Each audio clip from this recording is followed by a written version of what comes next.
कृष्णा। सभी कृष्ण भक्तों को ज्योति का नमस्कार, दंडवत प्रणाम।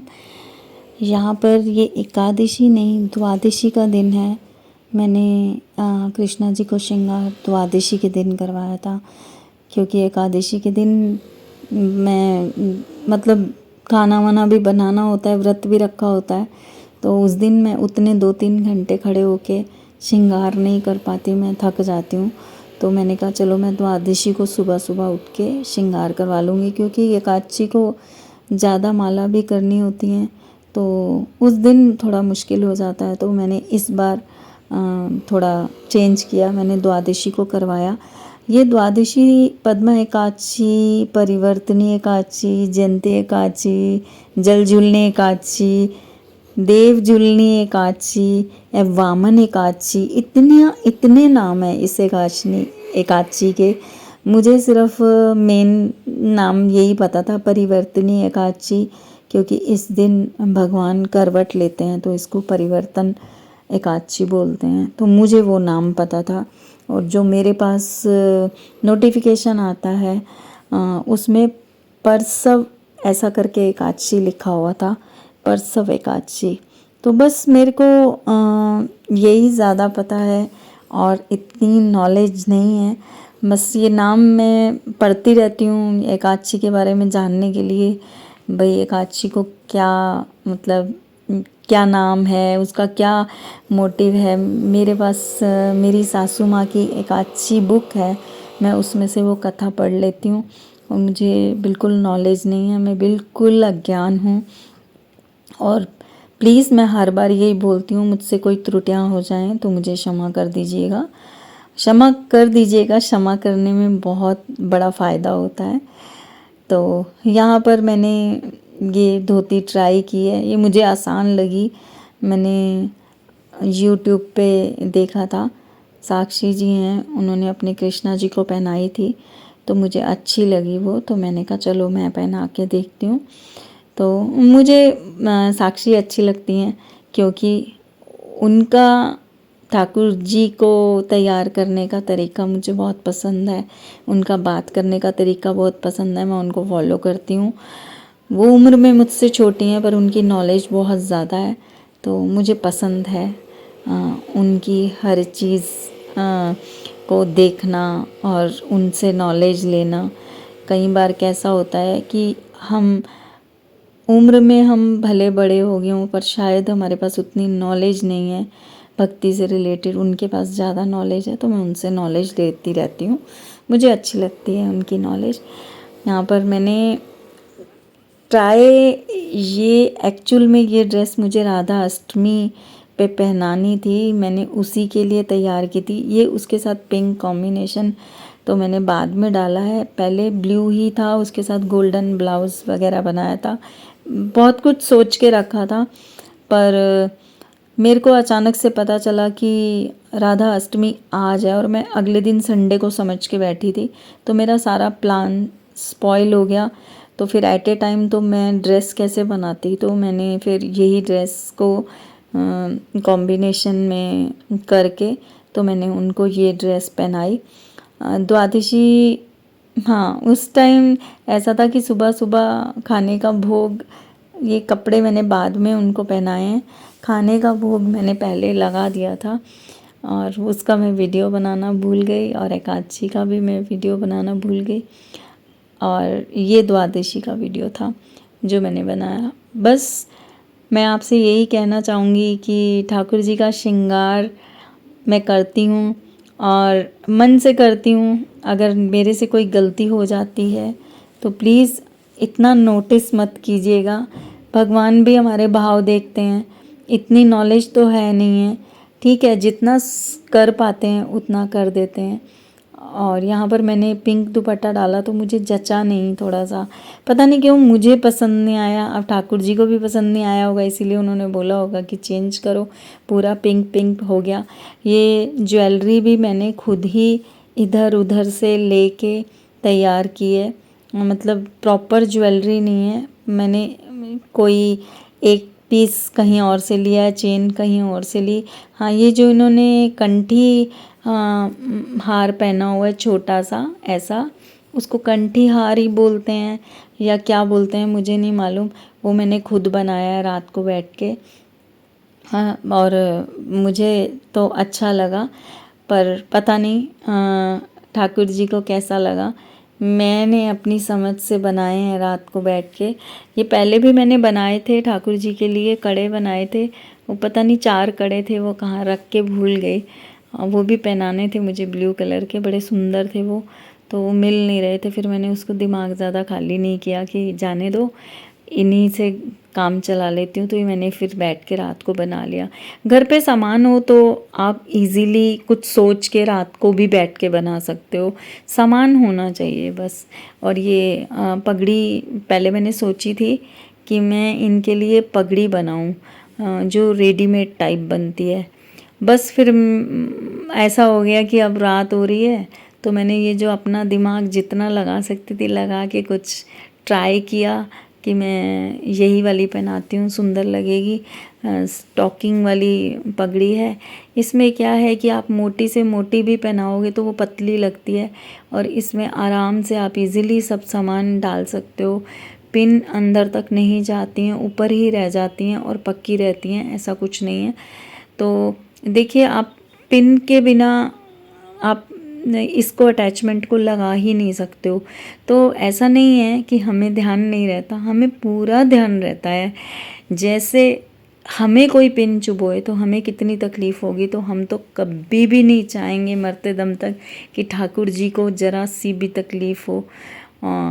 तो यहाँ पर ये मैंने लटकन ट्राई की थी कि देखती हूँ कैसी लगती है। जो जो कहते हैं ना, ठाकुर जी ने जो जो करवाना होता है वो अपने आप आइडियाज़ दिमाग में उस टाइम लाने शुरू कर देते हैं, तो अपने आप आइडियाज़ आते जाते हैं। और मैं ये चीज़ जान गई हूँ कि जो चीज़ ठाकुर जी को चाहिए होती है, जो चीज़ ठाकुर जी को करवानी होती है वो करवा लेते हैं। अगर जो चीज़ ठाकुर जी को पसंद नहीं आती ना, वो ऐसी जगह गिर जाएगी, या ऐसी जगह गिर के टूट जाएगी, या ऐसी जगह गुम जाएगी कि हमारी आँख के सामने भी पड़ी हुई हमें नहीं मिलती है। कोई कोई चीज़ तो ऐसी हो जाती है, बस मैं आपको बता नहीं सकती। मेरे साथ पहले भी मुंबई में भी ये 2-4 बार ऐसा हुआ था कि इयररिंग पहनाते वक्त मैं 5-7 कलर के रखे कि ये सब कलर्स ड्रेस में हैं, और मैं जो मतलब ठाकुर जी को मैं सोच रही थी बहुत सुंदर लग रहे हैं, वो तो गुम ही गए। वो कहीं मंदिर के नीचे जाके किसी खोपचे में ऐसे घुसे कि वो मिले ही नहीं। और जो ठाकुर जी ने पहनना था वो फटाफट सामने, मतलब हम सोचते भी नहीं है कि ये पहनेंगे, वो अलमारी में कहीं पड़ा होता है, वो माइंड में आता है अरे मेरे पास ये चीज़ भी है, चलो निकाल के लाती हूँ। वो मैं नहीं सोचती, वो मेरे दिमाग में ठाकुर जी डालते हैं कि वो चीज़ पड़ी है, वो मुझे पसंद है, वो लगाओ। तो ऐसा होता है कई बार। अभी यही है, ये जो ऊपर मजेंटा और ब्लू कलर के ये सीक्वेंस लगाए हैं, ये मेरे पास मुंबई से थे, नए बिल्कुल पैकेट पड़े थे। ये देखो, मेरे को मालूम भी नहीं था। ये मेरे माइंड में आया कि कुछ ढूंढ के लाती हूँ नया वाला, पुराना बहुत हो गया। मैं गई और जैसे ही मैंने डिब्बा खोला, पैकेट ऊपर ऊपर दिख गया, जबकि मुझे कभी नहीं दिखा। यहाँ पर मैंने राधा रानी को न्यू स्टाइल मतलब ट्राई किया है, मैंने यूट्यूब पे देखा था। मैं आपको साफ साफ शब्दों में बता देती हूँ कि मैं जो भी ये आइडियाज़ होते हैं मैं यूट्यूब पे देखती हूँ, वहाँ से मुझे थोड़ा कभी किसी का जो जैसा पसंद आता है तो मैं उसको ट्राई करती हूँ राधा रानी पे। तो वो मैं ये कहती हूँ कि मैं नहीं ढूंढती, या मैं नहीं, मेरे दिमाग में नहीं आता, वो राधा रानी ठाकुर जी मेरे दिमाग में वो खुद डालते हैं। तो बस मैं आपसे बहुत बातें करती हूँ।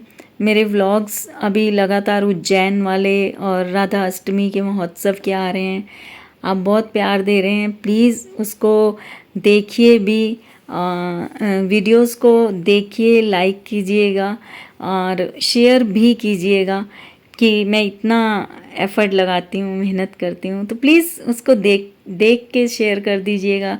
हाँ, अगर आपको पसंद आ रहा है तो मैं हर बार मैं यही बोलती हूँ, मेरा एक ही वर्ड है कि अगर आपके दिल से आ रहा है, आपको मेरी वीडियोस पसंद आ रही हैं तो आप ज़रूर देखिए। और एक रिक्वेस्ट मुझे और करनी है जो मैं हर बार कर चुकी हूँ कि अगर किसी को कोई ऐतराज़ ना हो तो मेरे पास राधा रानी और ठाकुर जी की ड्रेसेस हैं, कहें तो मैं एक बार उस पर वीडियो बना देती हूँ। आप मुझे कमेंट करके बताइएगा कि जो जो ड्रेसें मुझे देनी है मैं उनकी वीडियो बना देती हूँ। मेरी ड्रेसें धुली हुई नहीं हैं क्योंकि मैं हफ्ते में 2 बार या हफ्ते में महीने में 5 बार 4 बार ड्रेस चेंज करती हूँ, तो वो मैं रिपीट नहीं करती। पहले मैं रिपीट करती थी, अब मैंने रिपीट करना भी छोड़ दिया है, मैं खुद ही स्टिच करने लग गई हूँ। तो मुझे अच्छा लगने लगा है कि चलो ठाकुर जी राधा रानी को अपने हाथ से बना के मैं पहनाती हूँ। जैसी भी सिल जाती है, आड़ी तिरछी टेढ़ी मेढ़ी थोड़ी कैसी कैसी सिल जाती है तो मैं पहना देती हूँ। अब बाहर से ख़रीदती नहीं हूँ तो मैं घर पे बनाती हूँ। तो इसीलिए मेरे पास वो कपड़े हैं, बिल्कुल न्यू हैं, मैंने वॉश नहीं किए हैं, 2-2 बार या एक बार ही पहनाए हैं। तो अगर किसी को चाहिए हों, जिनके पास 12 इंच के मार्बल के विग्रह हों तो वो मुझसे ले सकते हैं। मुझे कमेंट कीजिए, मैं आपको वो ड्रेस दे दूँगी। और हाँ, मुझे कमेंट भी कीजिए अगर आपको वो वीडियो देखनी है, मैं ड्रेसेस का वीडियो डाल दूँगी और आप उसमें से सिलेक्ट करके स्क्रीनशॉट लेके मुझे बोलिए, मैं आपको वो ड्रेस कोरियर करवा दूँगी। यहाँ पर मैंने ये स्टाइल ट्राई किया था, ऊपर रानी जैसा फ्लावर व्लावर लगा के उसके साथ टिक्का, तो पता नहीं क्यों मुझे लगा कि कुछ ज़्यादा ही हो गया है। मुझे लगा कि कुछ ज़्यादा हो गया है, मैं ओवर कर दिया है मैंने।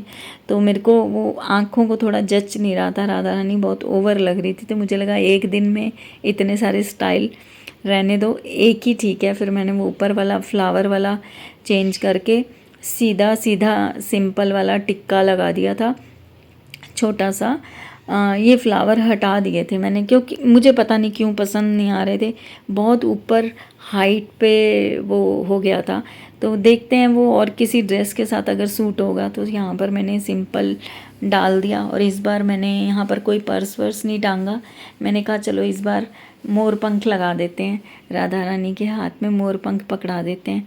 और आपको एक बात बतानी थी, यहाँ पर मैं उसका क्लिप भी जोड़ूंगी, आप देख के मुझे बताइएगा कि मेरे साथ एक बहुत बहुत अच्छी बात हुई है, मैं उसको अच्छी भी कह सकती हूँ और मेरे साथ बुरा भी हो सकता था, पर बहुत अच्छा हुआ जो हुआ।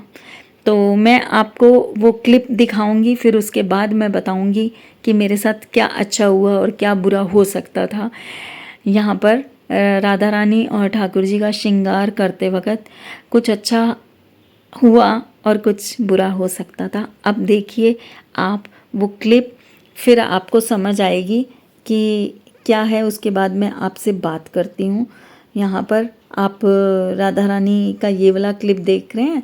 उसके बाद मैंने राधा कृष्णा की, मेरी हमेशा आदत है कि मैं राधा कृष्णा का एक साथ विग्रह का वो लेती हूँ, पोर्ट्रेट वगैरह बनाती हूँ, तो मैं उनको एक साथ खड़ा करती हूँ और उसके बाद उनके कुछ कुछ मैं पोर्ट्रेट फ़ोटोज़ लेती हूँ ऐसे वाले।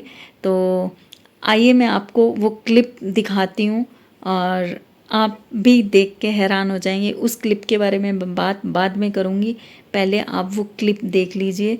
इसके तुरंत बाद आएगा, राधा रानी के पोर्ट्रेट के बाद ही आएगा। और प्लीज़ उस पर आप ज़रूर कमेंट कीजिएगा कि ये क्या कुदरत का कोई करिश्मा था या ये क्या हुआ है, ये क्या साइन था। भगवान ने मुझे बहुत बहुत बहुत बचाया है इस चीज़ से। ये क्लिप था, यहाँ पर मैं ठाकुर जी और राधा रानी को विराजमान कराया। मैंने ठाकुर जी को विराजमान कराया, राधा रानी को विराजमान कराने लगी तो उनका लहंगा उनके वो जो पैर के नीचे स्लैप लगा है उसके नीचे फंसा। मैं उसको निकालने लगी तो राधा रानी ऐसे गिर गई और मतलब गिर के ठाकुर जी के कंधे पे चली गई। और मतलब मेरे को समझ नहीं आई, मैं एकदम से इतनी घबरा गई कि मैंने वो हाथ मेरा छूट गया। आपने देखा है कि मैंने बिना उसके भी वीडियो कैप्चर किया है। कृष्णा जी ने, मेरे तो मुंह में शब्द भी नहीं आ रहे हैं, कृष्णा जी ने, ठाकुर जी ने राधा रानी को कैसे संभाला अपने ऊपर, मैं वो देख के एकदम दंग रह गई। नहीं तो वो आज मेरे हाथ से फिसल जाती। अभी मैं डर सी गई हूँ कि अभी मैं मंदिर में ही श्रृंगार किया करूँगी, बाहर नहीं उनको उठा के लाया करूँगी। तो यहाँ पर ये लड्डू गोपाल का मैं श्रृंगार कर रही हूँ। प्लीज़ आप मुझे कमेंट करके बताइएगा कि आपको व्लॉग कैसा लगा। लाइक कीजिएगा, सब्सक्राइब कीजिएगा, शेयर भी कीजिएगा, बेल आइकन दबाना मत भूलिएगा, जिससे आपको आने वाले व्लॉग की नोटिफिकेशन मिलती रहे। और आप बहुत प्यार दे रहे हैं, उसके लिए मेरे को दिल से मैं आपको थैंक यू करती हूँ। बहुत बड़ा वाला थैंक यू है दिल से। और बहुत सपोर्ट कर रहे हैं आप मेरी। पर मैं ये भी कहूँगी कि प्लीज़ आप व्लॉग को देखिए, कमेंट करिए। कमेंट करते हैं तो पढ़ के बहुत दिली खुशी होती है, अच्छा लगता है। और कुछ चीज़ें आप बताते हैं तो उसको सुधारने का मौका मिलता है, क्योंकि हम अज्ञानी हैं, सामने वाले के पास ज्ञान है, वो हमें कुछ दे रहा है तो हमें ले लेना चाहिए। तो मैं उस चीज़ को फॉलो भी करती हूँ और उसमें इम्प्रूव भी करती हूँ मैं अपनी वीडियो में। तो प्लीज़ प्लीज़ मेरे को कमेंट ज़रूर कीजिएगा। अभी ये वाले वीडियो के मुझे कमेंट ज़रूर कीजिएगा। बाकी कुछ नहीं है, क्षमा चाहती हूँ कुछ त्रुटियाँ हो गई हूँ तो। हाँ, और आप प्लीज़ वीडियो देखकर कमेंट कर दीजिएगा। और मिलते हैं नेक्स्ट वीडियो में। हरे कृष्णा, राधे राधे, हैप्पी एकादशी द्वादशी।